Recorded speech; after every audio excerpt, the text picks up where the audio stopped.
We're good for time. Representative Reeves. So I hadn't intended to ask a question until you said that, Cliff. Okay. So then I guess my question is along the lines of Representative Vicks is, I think the concern from consumers is where is the accountability? And if ultimately you have concerns with the solutions that legislators are offering to provide that accountability, where are the recommendations from industry on what that accountability looks like? And if you can't come to a consensus, what seems to be the biggest issue from your perspective to coming to a consensus to provide accountability and provide some relief from consumers who've been equally victimized in this process? Well, Equifax allowed consumers to freeze their files without charge. It was the victim of the breach, and it said to consumers, you can freeze without charge. It's the other two national bureaus that didn't offer it without charge.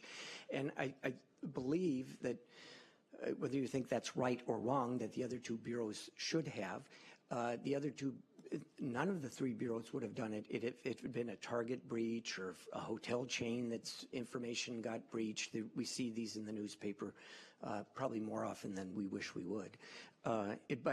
So the other two companies, TransUnion and Experian, they felt as victimized as if it were not Equifax, but some other merchant or user of credit information.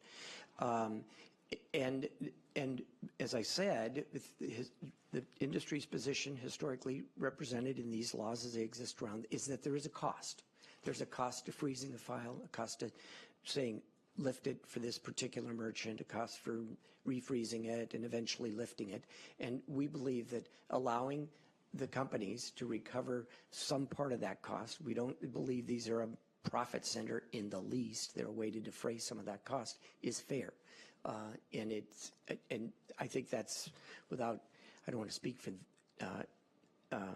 Experian and TransUnion, but that was their view, that that's sort of the fair resolution here.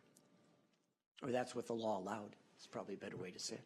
Okay. Great. Thanks so much, Cliff. So I have a follow-up question for you then. So given that our society has transitioned to predominantly data-required transactions in online or cyberspace, understanding that the trend in the industry is that more and more that data, as to Representative Santos' point, is perceived as my data, right?